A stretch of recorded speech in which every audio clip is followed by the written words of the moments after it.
அப்படி இருந்தாலும் இருந்தாலும் நான் வந்தேனே. வந்தியே நான் யார் என்று கேட்டியா? ஆயா எனக்கு தெரியும். சபையோருக்கு எடுத்து சொன்னால் நன்றாக புரியும். அப்படியா? இதோ சொல்லுகின்றேன்.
எப்படி ஆயா?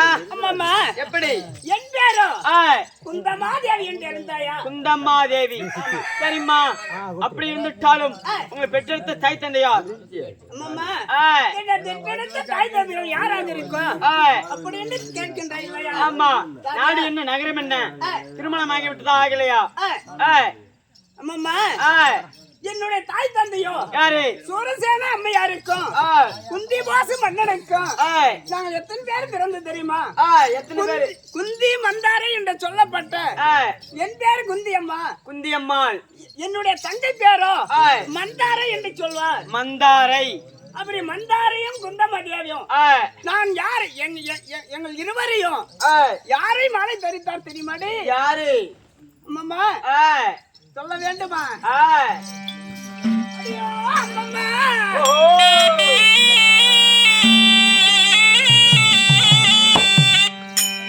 என்ன மாலை தரித்தவன்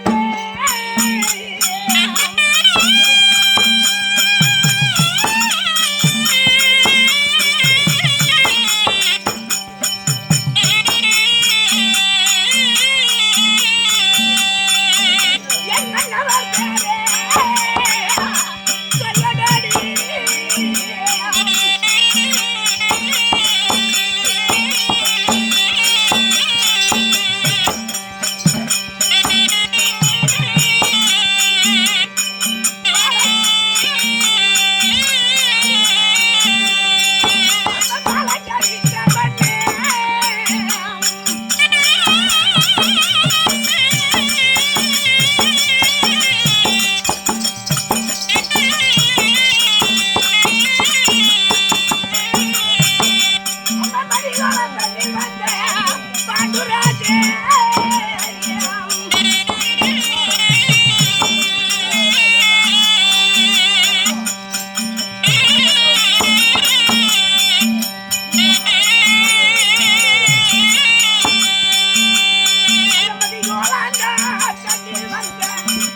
மகாராஜன் பதிகுலத்தில் சிறந்த பாண்டு மகாராஜன் எங்களை மாலை தரித்தார். பாண்டு மகாராஜன் அப்படி மாலை தரித்து அதாவது மாலை தரித்து மூன்றாம் நாளிலே நாங்கள் வன வேடிக்கையை பார்க்க வனத்துக்கு சென்றிருந்தபடி வனத்துக்கு ஆமா சரிம்மா அப்படி வனத்துக்கு செல்கின்ற போது அந்த வனத்துல இருக்கின்ற வேடிக்கையெல்லாம் பார்த்து கொண்டு வரும்போது அதாவது எங்களுக்கோ ஒரு ஆசை ஒரு மான் மேல ஆசை. எப்படி? ஒரு மான் மன்னா இந்த நாடகத்திலே விளையாடி கொண்டிருக்கின்ற மானை பிடித்து தருவீர்கள் அப்படின்னு சொன்ன உடனே என்னுடைய கணவர் என்ன செய்தார் தெரியுமா? என்னம்மா செய்தார்? அந்த மானை துரத்தி கொண்டு போய் கொண்டிருந்தார். அப்போது துரத்தி கொண்டு போயிருக்கின்ற போது அந்த மானாகப்பட்டது யார் தெரியுமா? யார்? கபதுவா மாமுனிவர் ரிஷி பத்தினியும் ஒரு மான் உருவத்துல ஆணும் பெண்ணு சேர்ந்து கொண்டிருந்து இருக்கின்றார்.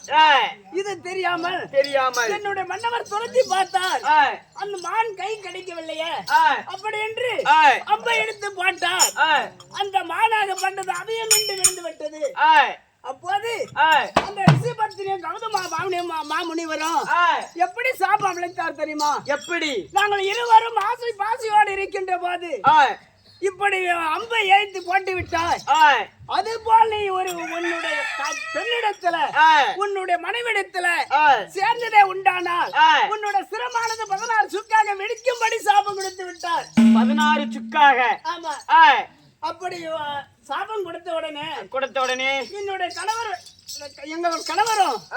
எங்களிடத்தில் வந்து பெண்ணே நான் மனதுக்கு சென்ற இடத்துல நான் சாபம் பெற்று விட்டேன் அப்படி என்று சொன்னார். நான் எப்படி என்று கேட்டேன். தெரியாமல் நடந்து விட்டது. அதான் ரிஷி பத்தினியும் கௌதம மாமுனிவரும் வனத்தில் இருக்கின்ற மான் உருவத்தில் இருக்கின்றது தெரியாமல் என்னுடைய அம்பால் போட்டு விட்டேன். அந்த அபயம் என்று விழுந்து எனக்கு சாபம் எப்படி அளித்தது தெரியுமா? எப்படி எங்களுடைய ஆசை பாசத்தை மோசம் செய்தாயோ அதுபோல் உன்னுடைய மனைவிடத்தில் சேரும் போது உன்னுடைய சிரமானது 16 சுக்காக வெடிக்கும்படி சாபம் கொடுத்தார் என்று சொன்னார். பாவம். அப்படி சாபத்தை நாங்கள் காதால் வாங்கி எப்படிதான் நாங்கள் ஆண் பெண்ணு சேர முடியாதும்மா. முடியாது. அப்படி இருக்கின்ற போது அம்மா ஆயா அப்படி எப்படி சேர முடியும் என்று சொல்லி என்னுடைய கணவர் இடத்துல சொன்னோம். அதாவது தூர்வாசர் மந்திரத்தால் எனக்கு தூர்வாசர் மந்திரம் 5 உபதேசம் இருக்கின்றது. இதனால் நான் குழந்தை பெற வாய்ப்பு இருக்கின்றது அப்படி என்று சொன்னேன். பெண்ணே நம்மள சந்திரங்களும் தலைக்க வேண்டும், மதிகளும் செழிக்க வேண்டும், எப்படியாவது நீங்கள் குழந்தை பெற வேண்டும் என்று சொல்ல அப்போது நான் என்ன செய்தேன்? என்ன பாட்டி செய்தீங்க? அந்த 5 உபதேசத்தால் 5 பிள்ளைகளை நான் பெற்றெடுத்தேன். 5 பிள்ளைகள்? ஆமா. சரிங்க. யாரா தெரியுமா? யார்? ஓ அம்மா. அம்மா ஜென்மத்துக்கு ஒரு பிள்ளை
இந்த 5 உபதேசத்தால் அதாவது முதல் பொறுமைக்கு தருமனை பெற்றெடுத்தேன், வீரத்துக்கு பீமனை பெற்றெடுத்தேன், அழகுக்கு அர்ஜுனனை பெற்றெடுத்தேன், அதாவது 2 உபதேசம் இருக்கின்றது.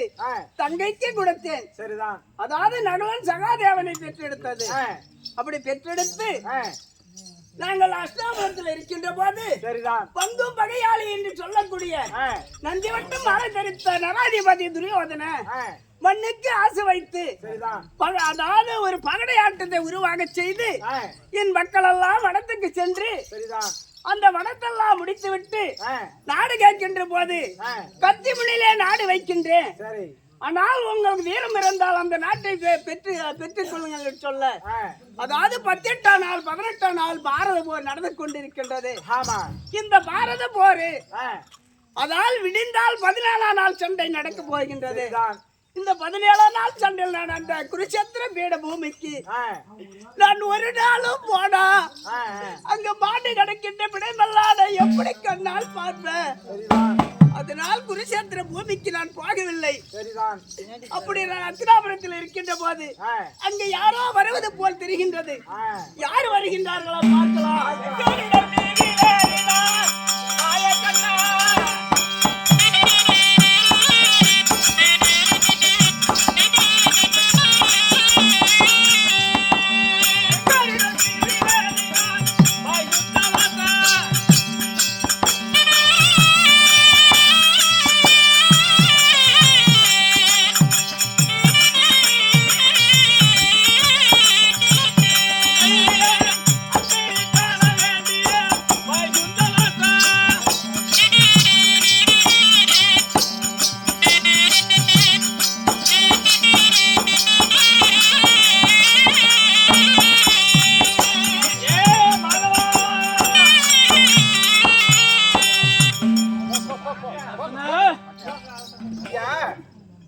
ஏனென்றால் என்னுடைய அத்தையை பார்க்க வேண்டும். சரிதான். அப்படி இருக்க தன்னுடைய மருமனாகிய மாலாய கண்ணன் வந்திருக்கான் என்று அத்திடத்திலே சொல்ல வேண்டும்.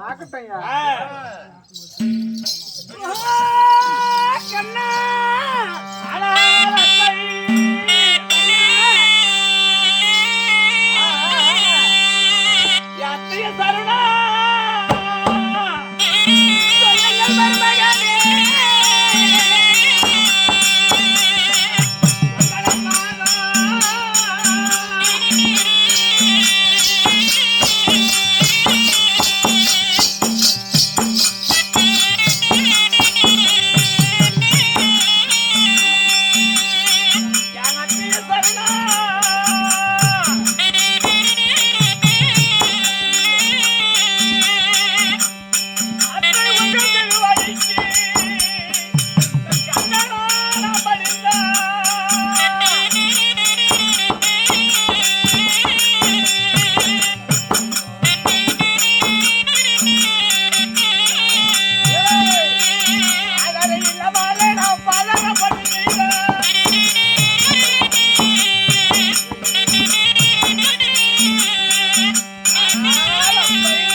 வைகுந்தத்தை பெருவிடமாக அமர்ந்திருக்கூடிய மாலாகிய கண்ணனாகிய மல்லிகை முல்லிகன் சொல்லக்கூடிய பல விதமான மலர்கள் கொண்டு உன்னுடைய ஆதாரத்துல பாதாரம் போட்டு செய்த அத்தை கண்ணா என்னுடைய பாதாரம் படிச்சு சரி கல்லென்றால் காவல் வரைக்கும் புல்லென்றால் பூமி உள்ள இருக்கும் மருமகனே சுகமாக வாழ்வாய் கண்ணே அத்தை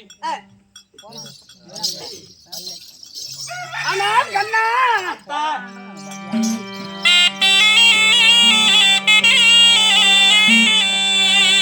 இந்த மனமான பாண்டவர்க்கு துணை போன மாயவாரே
பார்க்க வந்தாய்? மனம் போன பாண்டவர்கள்லாம் துணையாக சென்றிருந்தார். சரி 18 நாள் பாரத போர் குருசேத்திர பூமியில் நடந்து கொண்டிருக்கின்றது. சரி இந்த பாண்டவர்களுக்கு ஏதேனும் ஆபத்து நேர்ந்து விட்டதா, இல்ல பாஞ்சாலைக்கு ஏதேனும் ஆபத்து நேர்ந்து விட்டதா? நீ வந்ததை பார்த்தால் எனக்கு நெஞ்செல்லாம் துடிக்கின்றது கண்ணா. அத்தை எப்படி தெரியுமா ஆ, சொல்லட்டுமா? ஆ.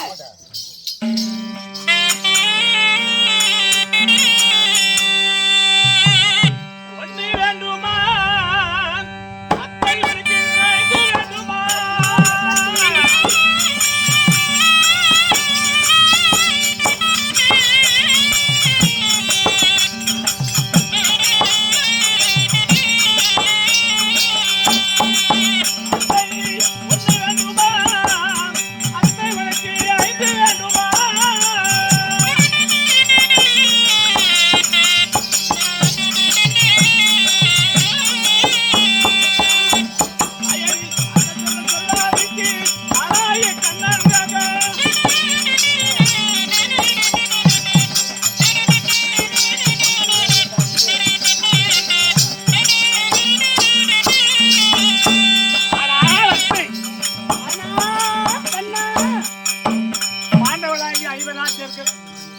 உண்மைதான். ஒண்ணு வேணுமா இல்ல 5 வேணுமா? கண்ணா என்னுடைய பிள்ளைகள் 5 பேரு. சரி இன்னொன்னு சொல்றியே அது யாரு?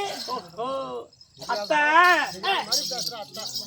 எப்படி அத்தைகிட்ட எப்படி கேக்குறதுன்னு ஒண்ணும் புரியல. இல்ல அங்கிருந்து வந்துட்டேன். சரி அத்தைகிட்ட கேட்கலாம்னு வந்துட்டேன். ஏன் தயங்குற? அத்தை இல்ல நாளை நடைபெறுகின்ற பாரத போருக்கு என்ன? ஆனால் அத்தை தர்மன் பீமன் நகர சேவையாக சொல்லக்கூடிய ஐவராஜெல்லாம் பெட்டியா இல்ல அதுக்கு மேல ஏதாவது?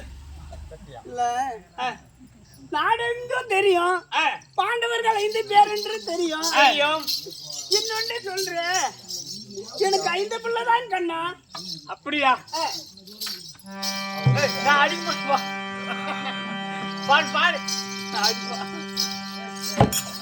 குந்தி வயிற்றுல முந்திய பிறந்தது 5 வயசு அறியாத மங்கை இருக்கின்ற போது ஒரு பாலகனை பெற்றெடுத்திருக்கிறாய்.